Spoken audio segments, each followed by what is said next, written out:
You may wonder why we're discussing cancer in a young women's conference, but you've already heard that there is a misconception that cancer only happens in older people.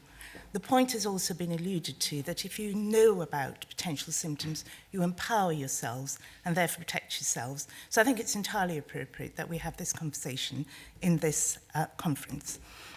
So when we look at gynecological cancers, they are all potentially curable, but they are curable if they're caught in the early stages. So if you look at the difference in survival, 5-year survival, we use 5-year survival as a cutoff because if you're alive and cancer-free at 5 years, your curative survival is unlikely to be different from somebody who hasn't had cancer.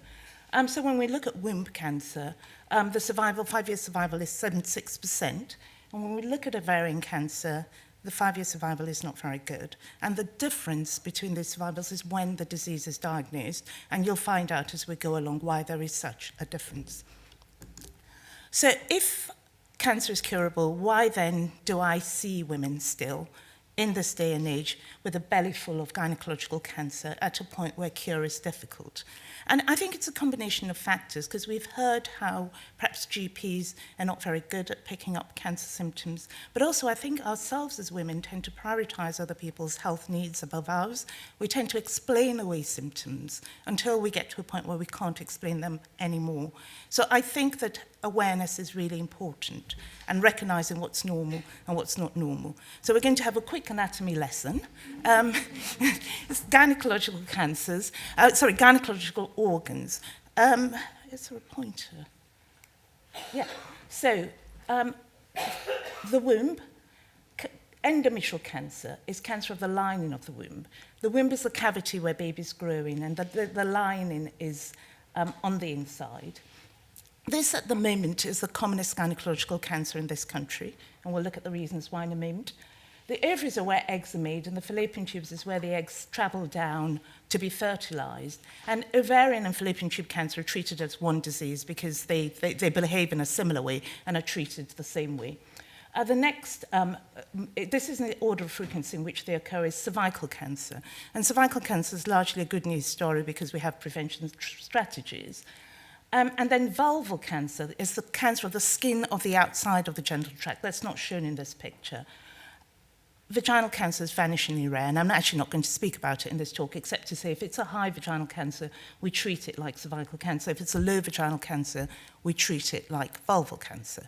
Now, it's really important as well that we know the terminology, because a lot of women say vagina when they mean vulva.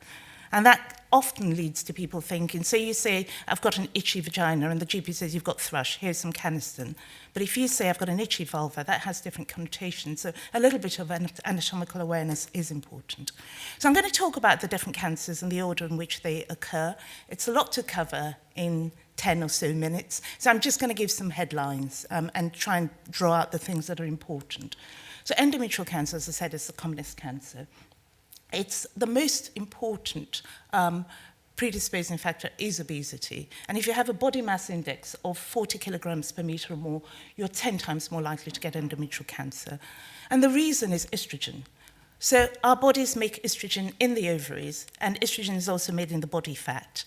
Progesterone protects the womb from the effects of estrogen. Every time you ovulate, you make progesterone.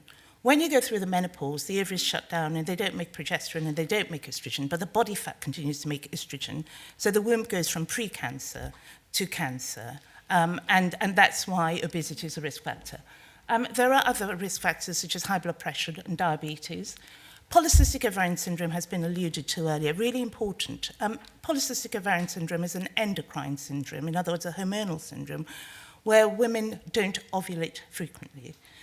These women are often overweight as well, so the combination of not ovulating, not making progesterone, and being overweight increases the risk of womb cancer. So about 3 to 5% of women get womb cancer before the menopause, and almost invariably these are women with polycystic ovarian syndrome. So it is important that polycystic ovarian syndrome is diagnosed and managed.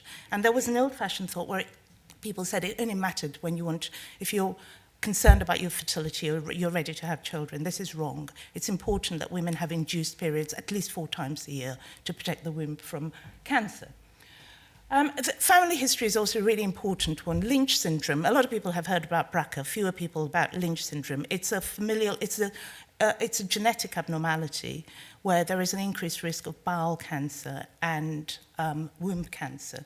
And these families are characterized by having lots of family members who have bowel cancer at a young age. So it's really important to be aware of your family history and to let your GP know your family history, because again, that puts in the back of their minds the fact that there might be a higher risk. And if you go for genetic testing and come from a Lynch syndrome family, then you can take evasive action and cancer is not inevitable. So most women with womb cancer are postmenopausal. But as I said earlier, some people will get it before the menopause and they're often polycystic ovarian syndrome sufferers, but not invariably. And I think it's really important to be aware, because the ones who get it before the menopause are the ladies who are the most likely to be diagnosed late because of assumptions. It's the perimenopause, it's just heavy periods, it's just one of those things. So it's really important, especially if there's a change, if you had perhaps not so heavy periods and then they become really heavy, that you do ask for a diagnosis. There are also ethnic disparities. So for reasons we don't understand, black women are less likely to get endometrial cancer, but are up to 9 times more likely to die of it. And there's a combination of factors. As I said, it's not been well researched, and most of the figures we have come from the States, but it appears that a lack of awareness plays into it. But also black people tend to get the more aggressive types of cancer. So again, you know, just being aware helps. The classical symptom is bleeding after the menopause. No bleeding after the menopause is normal. The menopause is when your periods stop. It's diagnosed retrospectively. You haven't had periods for a year, then you are menopausal. A lot of my patients get confused because they think the menopause means symptoms, particularly because of all the hype in the media about symptoms. And I say to a 70-year-old, when did you go through your menopause? She goes, oh, I haven't gone through it yet. I'm still getting hot flushes. It's not the symptoms. You can have symptoms and not have the menopause, and you can have the menopause and not have the symptoms. It's simply a point in time. So if you haven't had periods for a year and you bleed, it is always abnormal, always needs investigation. Also, irregular heavy bleeding before the menopause needs diagnosis. It's quite an easy cancer to diagnose. If you have this symptom, you have an ultrasound scan. If you're postmenopausal and the lining of the womb is thicker than it should be, you get a biopsy. If you've got an endometrial cancer, the good news story is most women present early. It's usually treated by an operation, a hysterectomy, which is done minimal access, so keyhole surgery, which means either you can go home the same day or a one-night stay in hospital, and you can go back to being active and normal in a very short period of time. It's not the hysterectomy of old where you couldn't do anything for 6 weeks. We're also interested in the status of the lymph nodes in some cases. And in the past, we used to have to take out all the lymph glands in the pelvis, which then led to lymphedema, which is fat legs. But now what we do is a sentinel node procedure where we inject some fluorescent dye into the cervix, and it creates these pretty pictures. And we take out the most fluorescent nodes, which are the sentinel nodes. And these nodes don't have cancer. There's a 97% chance that none of the other lymph glands would have cancer in them. Most people present early. Most people surgery is sufficient. Some people do need additional treatment. So if they're at high risk of recurrence because of certain features of the cancer, then women may be offered radiotherapy or chemotherapy. Moving on to the next cancer, which is the difficult one, ovarian cancer. So ovarian cancer, now just clarify, when I talk about predisposing factors, it doesn't mean that if you have these factors, you're going to get it. It just makes the risk higher, and also you can get these cancers even if you don't have any of these recognized risk factors.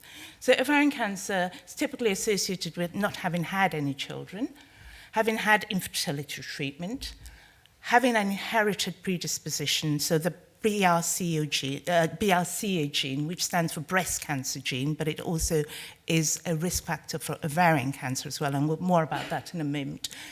Interestingly, being on the combined oral contraceptive pill and breastfeeding for a long time, it protects against ovarian cancer. Most people with epithelial ovarian cancer, and that's the one I'm talking about because there are other rarer cancers which occur at younger ages, tend to present again after the menopause. And this is the difficulty. The symptoms mimic symptoms of benign disease and can be nebulous and insidious. So abdominal distension, abdominal discomfort, feeling full, early, needing to pee frequently. And these are symptoms of advanced disease because it usually means that there's pressure in the abdomen. I say when I talk to the general public, there's no such thing as middle-age spread because a lot of people tend to associate having a tummy with just a rite of passage. But if things change, if your body changes, do ask for an investigation. The other statistic that I think is important is that the average GP sees one case of ovarian cancer every 5 years. It is not a common symptom, so they may not necessarily consider it when you present with these symptoms. So I think you shouldn't be afraid to say, could this be ovarian cancer? And that might trigger a thought process in the GP that leads to you having appropriate investigations. Because of these combinations of challenges, 75% of women, 3 out of 4, will present with advanced disease when they're diagnosed. And this is why we have such poor survival figures for ovarian cancer. The diagnosis is not difficult. An ultrasound scan and a blood test called a CA125 blood test will point most people in the right direction. Scans can't diagnose cancer. They can raise the suspicion of cancer.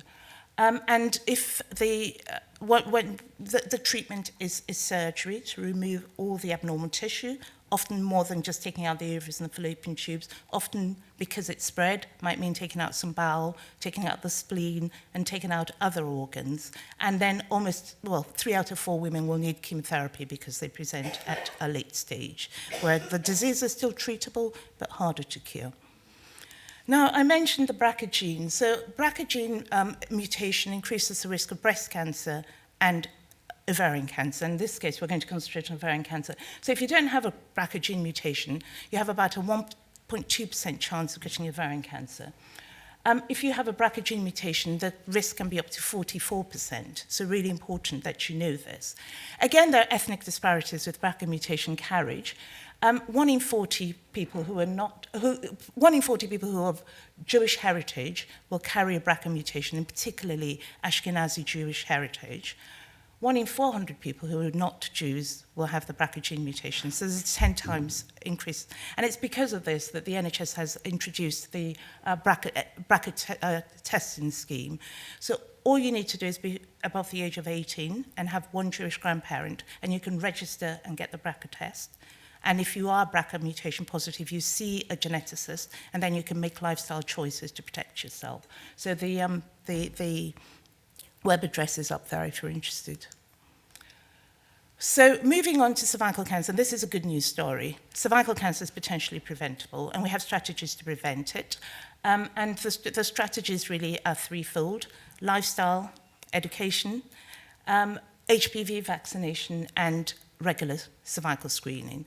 A word about HPV. HPV, which stands for the human papillomavirus, is a virus that is, there are 2 types of HPV. There's the high risk, which increases the risk of cancer. There's the low risk HPV, which increases the risk, causes genital warts, but is not oncogenic. So if somebody's had genital warts, they're not at higher risk of cancer.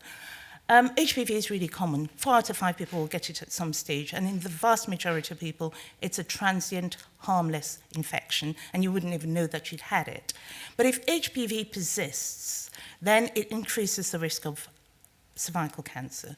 So the point of vaccination is to reduce the risk of getting persistent HPV infection, and it's given as part of the school's vaccination program at the moment, but if you've missed it at school, it's still available in the NHS up to the age of 25. Beyond that, you can still get it, but you have to self-fund for it. The younger you get it, the better. If you get the HPV vaccine before the age of 17, there's an 83% reduction in cervical cancer risk. So well worth doing. It's a safe vaccination. And now it's easier to administer because it started off being 3 doses, but now the dose regime has changed. The school-age children only need 1 dose up to the age of 25, and then after that 2 doses, except you're immunocompromised, in which case you need 3 doses. So even if you've had the HPV vaccination, as I said, the protection at best is only 83%, you still need screening. So from the age of 25 to 65 in this country, you're invited for regular routine screening. And this is a really powerful tool to prevent cervical cancer. Important to recognize that screening is not looking for cancer, it's looking for the precursors of cervical cancer. It's a test to protect women against cervical cancer, not to detect cervical cancer. And of course smoking, because everybody knows smoking causes lung cancer, But if I had £1 for every woman I said to, you need not to smoke because it increases the risk of cervical cancer, and they are surprised, I would be very wealthy. But it does affect HPV carriage. You're less likely to get rid of HPV in the cervix if you're a smoker because it affects the immunity, and therefore not smoking is really important for women. The symptoms are typically bleeding after sex, but not invariably. It can be regular bleeding at other times or a heavy, persistent, offensive discharge. Now, cervical cancer is a disease of young women. It's the commonest cancer under the age of 35. And you saw the statistics for childbirth earlier. A lot of my 35-year-olds would not have had children yet and would be desirous of having a family. The earlier we pick up cervical cancer, the more treatment choices a woman has. So the very early cancers can be treated with a cone biopsy, literally just removing the abnormal area in the cervix, leaving the womb intact, and childbearing can continue. More advanced cancers, unfortunately, would need a radical hysterectomy and in some cases radiotherapy. We can often leave the ovaries behind, and therefore surrogacy is a possibility, even if the womb has to be removed. And again, if it's very advanced, the combination of chemotherapy and radiotherapy, which will render a woman both menopausal and infertile. So I said that cervical screening is a very important protective factor, and sadly, the rates of screening have gone down year on year, and these are the figures that came out this January. So when we look at all of the screening population, only 68.7% was screened in the last year, compared with nearly 70% the year before. And when we break it down by age, young people are less likely to attend. Only 65% of 25 to 49-year-olds attended for screening. The reasons are multifactorial and have been alluded to earlier. It is inconvenient. You don't prioritize it if you feel well. And also, I think that we're slightly disadvantaged because not a lot of people live near where their GP is. And if you have to take a day off work or a morning off work to go and get a screen, then you're not, and you feel well, then it may drop in your list of priorities. But it really is important. Cervical screening saves lives. People who have regular screening are unlikely to get cancer. So I think that we should invest in that time and get screened. And then this is my last cancer, vulval cancer, which, as I said, the vulva is the skin on the outside. That's actually not a common cancer at all. It's only about 4 per 100,000 women will get it. And again, because it's not a common cancer, it's not top of the GP's list of differential diagnoses. The causes are quite similar because it is also, some vulval cancers are caused by HPV, so smoking is a risk factor, and the vaccine will protect against vulval cancer as well, the HPV-related vulval cancers. Chronic skin conditions such as lichen sclerosis, which can occur in the skin anywhere in the body because the outside of the genitalia is covered by skin, but it's more common in the vulva. And untreated lichen sclerosis increases the risk of vulval cancer. The symptoms are usually persistent itching and sometimes an ulcer and bleeding. There is a figure that the diagnosis is delayed by 6 months in about a third of women. And this is a combination of personal embarrassment because we still have this Victorian morality of not wanting to talk about anything below the waist. And also GPs perhaps failing to pick up that this is potentially cancer because they don't see many of them. And again, this is where language is important. If you say, I've got an itch in my vagina, they may think thrush, which is the commonest cause of vaginal itching, but vulval itching, as I say, has more significant connotations. The treatment is surgery to excise the growth. If it presents early, if the tumour is less than 1 centimetre, it's just a big skin biopsy, and you go home the same day. If the cancer has spread, then you need a radical vulvectomy, which of all the surgeries I do is the most visible and the most disfiguring, I suppose. So ideally, we'd want to avoid it. And again, if we're interested in the status of the groin nodes, we may have to do a block dissection of the groin nodes, which leads to lymphedema. And if the disease is advanced, then radiotherapy and chemotherapy may come to play. So to wrap up, we can do better. We can protect ourselves. Some cancers are preventable, and those that are not preventable are all curable if they're caught early enough. So not smoking, weight control, blood pressure control, all help to protect you. And then with screening and protection, HPV vaccination, attending for regular screening when you're invited. Don't leave the letter in your drawer and not look at it again. It's not the most pleasant thing in the world, but it only takes 10 minutes. And actually, I should mention that there are self-sampling for cervical cancer is being rolled out, and this may be an option for people who find it hard to attend for screening visits. I still think screening visits are important because I think it's the only time, really, when a well woman gets a chance to check in with her GP. Our health system is reactive. You only see a GP if you're not well. But if you go for your screening appointment, then you see a nurse or a GP, and you can talk about other symptoms that bother you. But, you know, self-screening is an option. Any abnormal symptoms, whether it's bleeding, bloating, needs an ultrasound scan. And of course, if you have a BRCA gene mutation, you might consider risk-reducing surgery. And also symptom awareness, and we've gone through all the symptoms that could possibly be gynecological cancer. Most of them will not be a gynecological cancer. There will be benign causes, but it's important that a gynae cancer is excluded. Thank you.